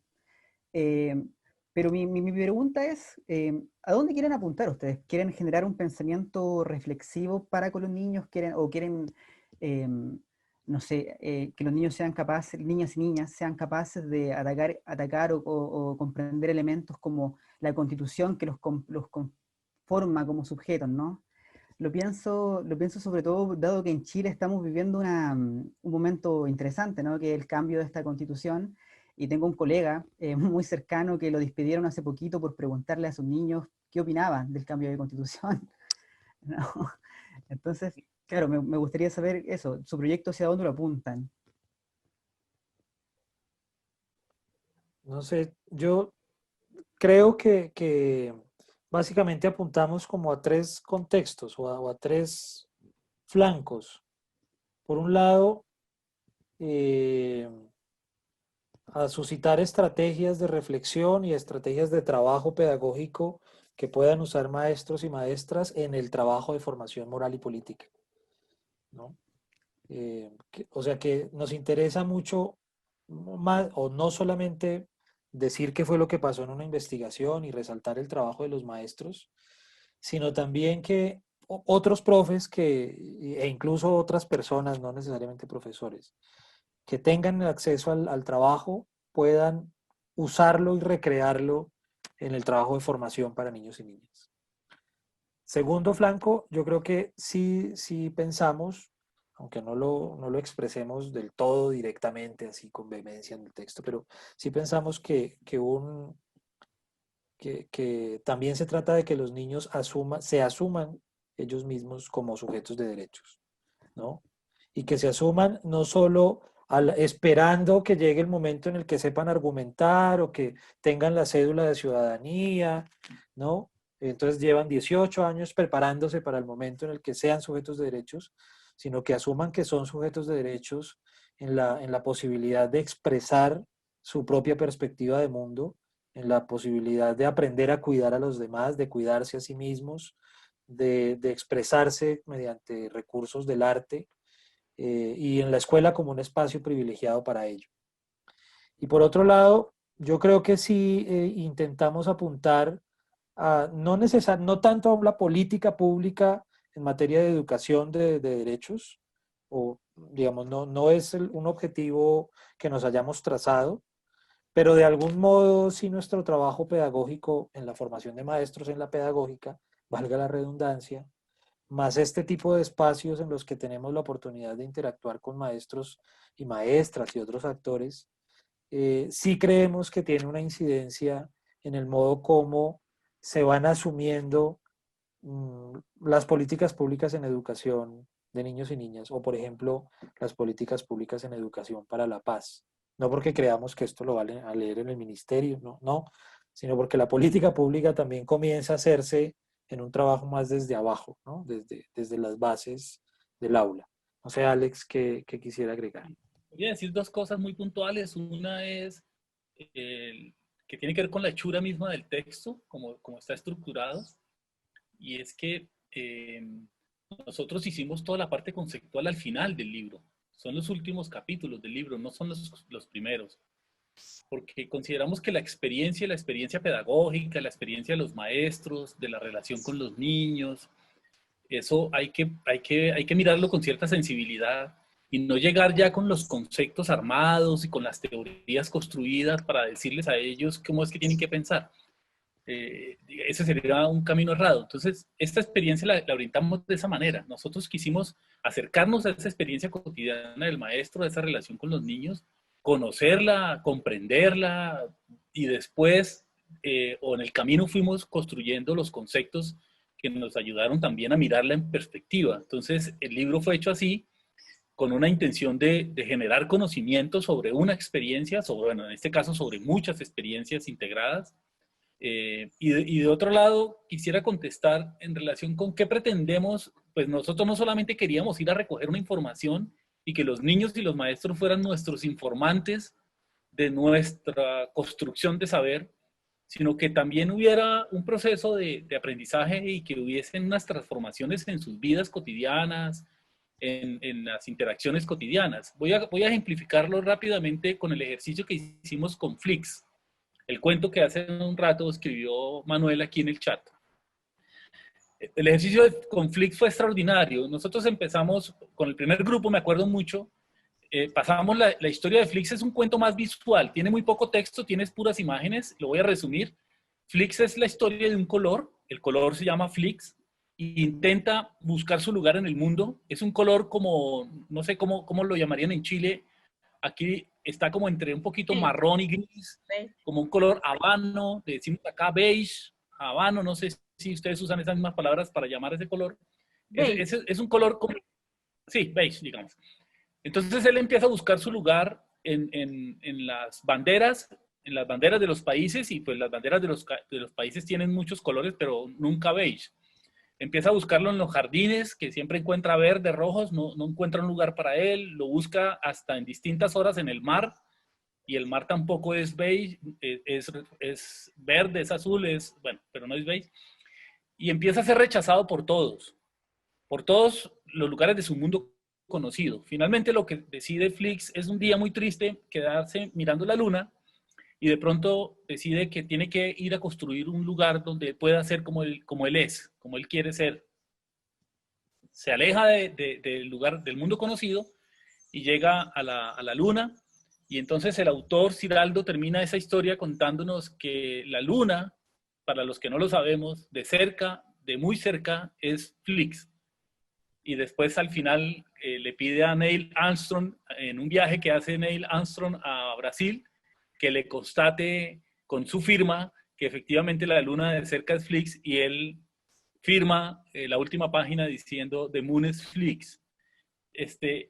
Frente a ese cuento, fácil de entender, extraordinario, potente, porque habla de la discriminación o de su contracara, la inclusión y la justicia, en el ejercicio que hicimos con los niños les preguntábamos si alguna vez alguien los había hecho sentir como Flix, que levantaran la mano a aquellos a los que alguien alguna vez en su vida los había hecho sentir como Flix, y todos levantaron la mano, y todos empezaron a contar las anécdotas en la que los habían excluido de un juego, en la que les habían castigado, en la que los habían tratado injustamente. Después hicimos la pregunta si alguna vez alguno de ellos había hecho sentir a alguien como Flix. Y entonces nadie levantó la mano y todos se quedaron callados y todos se escondieron. Y entonces nosotros tuvimos la estrategia con la profesora Dalila de empezar a contar cómo nosotros en nuestra vida y en nuestra infancia habíamos hecho sentir a otros como Flix. Y entonces yo levanté la mano y dije, bueno, yo ponía apodos y a los chicos no les gustaban los apodos que yo les ponía, y yo me burlaba de ellos y me siento muy mal por ello. Y la profe Dalila contó otra historia y los niños se fueron animando y empezaron a levantar la mano, a decir cómo ellos también habían hecho sentir a otros como Flix. Y esa experiencia fue muy conmovedora porque algunos niños incluso lloraron contando eso y asumiendo como cierta responsabilidad y cierta conciencia de que no habían obrado bien, y que el tema de los derechos y el tema del respeto de la dignidad de los otros no era un asunto abstracto, no era un asunto para el ámbito jurídico, ni era un asunto de los adultos, sino que pasaba por la experiencia cotidiana de ellos, de hacer sentir a otro como Flix o no hacer sentir a nadie como Flix. Y, eso, y digamos, esas experiencias, es muy difícil medir el impacto de eso en el mediano y largo plazo, pero fue muy impresionante y muy valioso haber estado, digamos, compartiendo con los niños ese tipo de experiencias. Y yo creo que si uno piensa en sus propias experiencias significativas, cuando era niño, se va a encontrar con algunas experiencias extraordinarias negativas y con quizás otras positivas que pasaron por la sensibilidad, por el autorreconocimiento, por la solidaridad, etcétera, etcétera. Muchas gracias por la respuesta a ambos. De hecho, se los preguntaba porque también organizo un seminario con ASEFI de Ecuador y un compañero de Manabí. Él estudia los cuentos como dispositivos críticos de la moral. Entonces el ejercicio que ustedes estaban haciendo me pareció genial y obviamente voy a compartirles su texto. Muchas gracias a ambos. Conforme con la respuesta. Gracias, Gracias. Nicolás. A Nicolás y a los 21 sobrevivientes que se Sí, mantienen ahí todavía tenemos 21. hasta las 8, hasta las 10 de la noche que vamos a estar. No, nosotros tenemos que ir a comer ya. Abel, ¿tú quieres hacer alguna pregunta, algún comentario? Sí, sí. Bueno, primero agradecer a Manuel y a Alexander por el tiempo que han dedicado a compartir el trabajo, y también felicitarles por lo que han hecho, que es súper bonito. Una pregunta muy breve. Al inicio, Manuel ha dicho que, hace mucho sentido, ¿no? Que muchas veces llegan las herramientas en helicóptero, ¿no? O sea, que llegan a decirte, mira, esto es lo que tienes que hacer, y te pasan como una guía, un mapa con el que tú tienes que seguir instrucciones. Pero también ha dicho que se han hallado en la práctica con mucho material que ya estaba, que a lo mejor los maestros, las maestras utilizaban de manera intuitiva. Entonces, la pregunta tiene que ver con cómo organizaron ese material, qué criterios ocuparon o de qué criterios se sirvieron para organizar el material que ya estaba, del que disponían los maestros o las maestras, de modo que pueda servir de orientación a quienes estamos aquí, y que a lo mejor podamos organizar, servirnos para organizar lo que ya tenemos. Eso, simplemente volver a felicitarles a ambos. Gracias. No sé, pues solamente para aclarar esto, que no usamos un material, sino una estrategia pedagógica que los profes del colegio venían usando. Pero la producción misma de la canción, de los dibujos y de los cuentos fue resultado de la investigación misma. O sea, ellos venían usando la estrategia a propósito de distintos temas, como dijo Alex, el medio ambiente, el sistema solar, el reciclaje, qué sé yo, y nosotros lo que hicimos fue proponerles, venga, queremos trabajar la formación del niño como sujeto de derechos, o sea, tampoco fue que llegamos sin ningún interés, no queremos trabajar esto, sabemos que ustedes están haciendo esto, y cómo podemos integrar ese tema y esa preocupación nuestra de la escuela, del contexto colombiano, con lo que ustedes ya hacen. Y entonces lo que hicimos en los 3 primeros capítulos del libro, que son los capítulos en los que contamos esas experiencias, pues casi que contar la experiencia, cómo se hace, cuál era la actitud de los profes, qué se logró con los chicos, qué encontramos nosotros de nosotros mismos como investigadores y al final qué se produjo. Eso es lo que pasó. Bien, llevamos 2 horas en nuestro conversatorio, creo que ya ha sido bastante, ¿cierto? Hay que ir a tomar 11, aquí se dice así en Chile. Y bueno, les pongo una corona de laurel, como mencionan en su texto, muy, muy bonito también este pasaje de lo que relatan. Así que de regalo para ti, una corona de laurel, Manuel, y un regalo para ti, una corona de laurel, Alex. Y las personas que lean van a poder entender de lo que estoy hablando. Así que les dejo un abrazo, muchos cariños, muchas gracias por compartir y espero que podamos reunirnos en otro momento, quizás con la misma temática, otra temática para poder hablar acerca de la infancia, que nos merece mucho tiempo y mucha investigación aún. Así que no sé si quieren decir algo. Está silenciado, por si acaso, Manuel. Muchas gracias, Delia y Abel. Gracias, gracias, gracias. Sí, muchísimas gracias por la invitación, muchas gracias a todos ustedes por la atención. Qué bueno que anoche quedamos 1-1 porque ni ganaron los chilenos ni ganamos los colombianos. Sí, Y hoy sí, estaba nos preocupado por eso. 2-2, 2-2. 2-2. Sí, Y hoy nos encontramos para desempatar y parece ser que al final ganamos los dos. Así que sí, muchas gracias por todo. sí, mira, aquí todos dan muchas gracias, muy bello, bellísimo trabajo, muchas Gracias. gracias por tu disposición, muchas caritas felices, muchas gracias por la instancia, muy enriquecedora.